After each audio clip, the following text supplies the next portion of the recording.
Was Robert Oppenheimer a Russian spy? Robert Oppenheimer, a brilliant physicist and one of the leading figures in the development of nuclear weapons during World War II, often referred to as the father of the atomic bomb, Oppenheimer's contributions to science and technology were unprecedented, shaping the course of history and geopolitics. However, beneath the awe-inspiring legacy lies a cloud of suspicion that has endured for decades. The question that has fascinated historians, intelligence analysts, and the public alike is, was Robert Oppenheimer a Russian spy? Emerging from the shadows of World War II, the early days of the Cold War ushered in an era of intense espionage and counterintelligence activities, as the United States and the Soviet Union engaged in a dangerous and covert dance of intelligence gathering. Numerous American citizens were accused of spying for the Soviet Union. Among them was Oppenheimer, whose political leanings and associations raised eyebrows in government circles. His outspoken activism in left-wing and progressive movements drew attention and cast doubt on his allegiance. The crux of the controversy surrounding Oppenheimer's potential espionage activities hinges on a pivotal event, the infamous 1954 security hearing. Accused of disloyalty and suspected of leaking sensitive information to Soviet agents, Oppenheimer faced a trial that would not only determine his security clearance, but also stain his reputation forever. Witness testimonies and evidence were presented during the hearing, and the country watched with bated breath as the fate of the brilliant physicist hung in the balance. And here in this article we delve into the intriguing saga of Robert Oppenheimer's life and examine the evidence surrounding the spy allegations, from the emergence of suspicion to the government's decision and its aftermath. We aim to shed light on the complex web of intrigue and uncover the truth behind one of the most compelling espionage mysteries of the Cold War era. And in this journey through the history, we explore the life, career, and legacy of Robert Oppenheimer and seek to answer the burning question, was he indeed a Russian spy? About him, Julius Robert Oppenheimer, stage name Robert Oppenheimer, date of birth April 22nd, 1904, and he died in 1967 at 62 years of age. Place of birth, New York City, New York, United States. Theoretical physicist, professor, scientific advisor. Nationality American. Religion agnostic. He was born into a Jewish family. He later identified as an agnostic.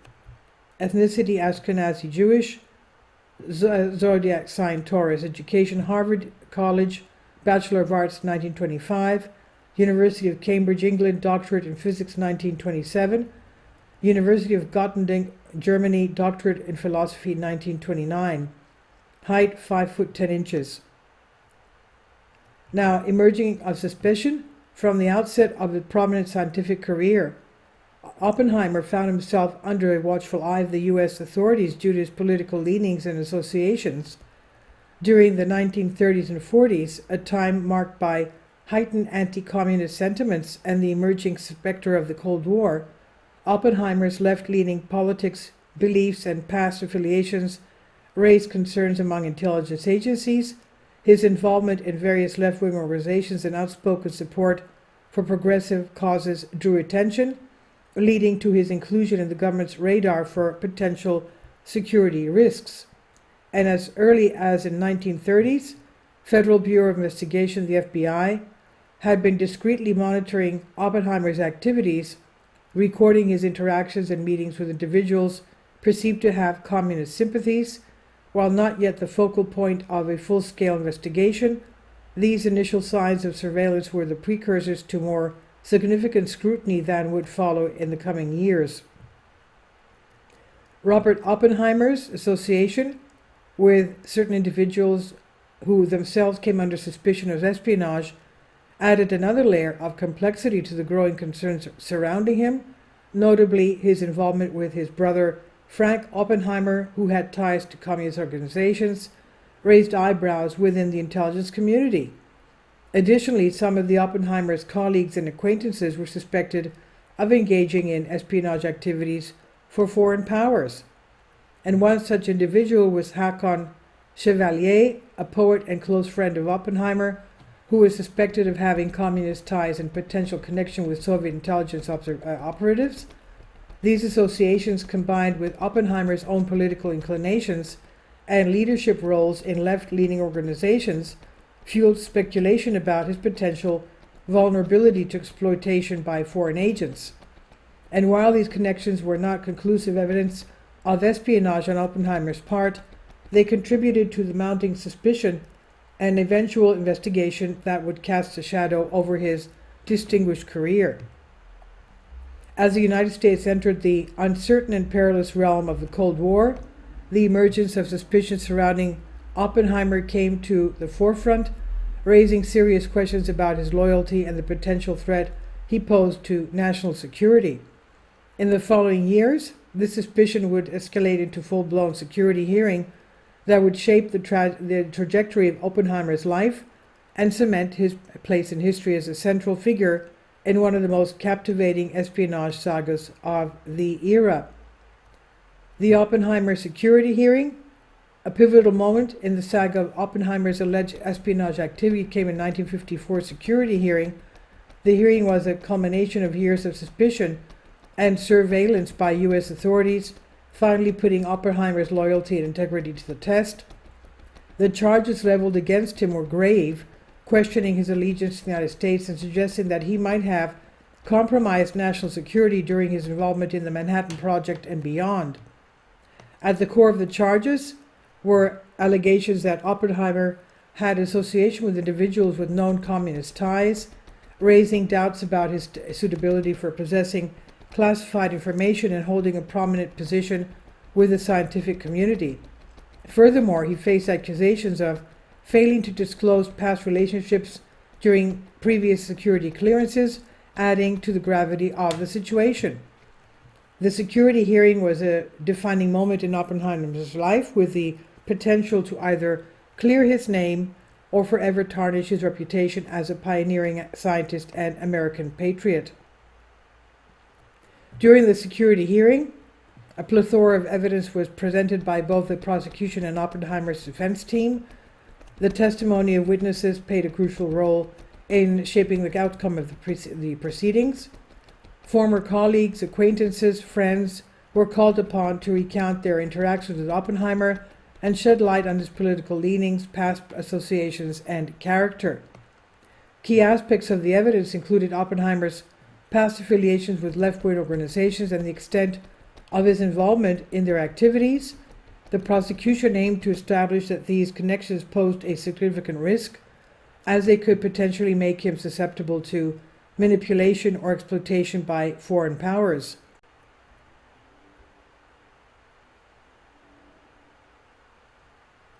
Moreover, the defense sought to counter these claims by emphasizing Oppenheimer's contributions to the war effort and his commitment to safeguarding classified information. Throughout the hearing, Oppenheimer's demeanor and responses were scrutinized, as his reactions to the charges and questioning could reveal insights into his true intention and loyalty. The examination of evidence during the hearing would ultimately determine the direction in which the proceedings would unfold and whether the suspicions surrounding Robert Oppenheimer would be validated or dispelled. Oppenheimer's defense, facing serious allegations of espionage and disloyalty, Robert Oppenheimer and his legal team devised a comprehensive defense strategy to counter the charges brought against him during the 1954 security hearing. Recognizing the gravity of the situation, Oppenheimer's defense aimed to portray him as a dedicated scientist and loyal American who had contributed immensely to the nation's defense during World War II. Their strategy encompassed both highlighting his invaluable service and discrediting the accusations of espionage and potential security risks. The defense team understood the significance of portraying Oppenheimer as a responsible scientist, well aware of the importance of safeguarding classified information.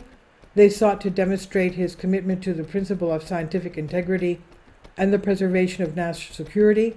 The defense's approach was to present Oppenheimer as a patriot who had always acted in the best interests of the United States and who had made essential contributions to the country's defense, particularly through his leadership in the Manhattan Project. To challenge the espionage allegations, Oppenheimer's legal team meticulously analyzed the evidence presented by the prosecution. They emphasized that the accusations were based on circumstantial connections and assumptions rather than concrete evidence of actual espionage activities. The defense pointed out that Oppenheimer's association with left-wing individuals did not necessarily imply disloyalty or espionage, as these relationships were not uncommon among intellectuals and academics during that period. And furthermore, the defense questioned the motives behind the charges, suggesting that some elements within the government might have been attempting to discredit Oppenheimer due to his opposition to certain policies or his outspoken views. They argued that the security hearing was politically motivated and aimed to tarnish Oppenheimer's reputation rather than seeking genuine evidence of espionage. The government's decision in aftermath, following the intensive scrutiny of the 1954 security hearing, the government made a momentous decision regarding Robert Oppenheimer's security clearance. Despite the spirited defense put forth by Oppenheimer's legal team, the Atomic Energy Commission, AEC, decided to strip him of his security clearance in 1954. This ruling had a profound and far-reaching impact on Oppenheimer's career, effectively sidelining him from further participation in government-related scientific work and limiting his access to classified information, of course. The loss of his security clearance significantly restricted Oppenheimer's professional opportunities and involvement in crucial scientific projects. His ability to work on sensitive government initiatives, which had previously been instrumental to his contributions as a physicist and a scientific advisor, was now severely curtailed. The government's decision dealt a severe blow to Oppenheimer's reputation and career trajectory, leaving him disillusioned and struggling to find meaningful scientific endeavors in the aftermath of the hearing. And this is from Great Game India. Please leave your comments and thank you for your support. Please support my Patreon account. The daily posts are 5 videos daily, and they are totally different from what I have on my YouTube channel. Thank you so much for your support and that you find all my content so interesting. You'll find the Patreon account details in the description box below.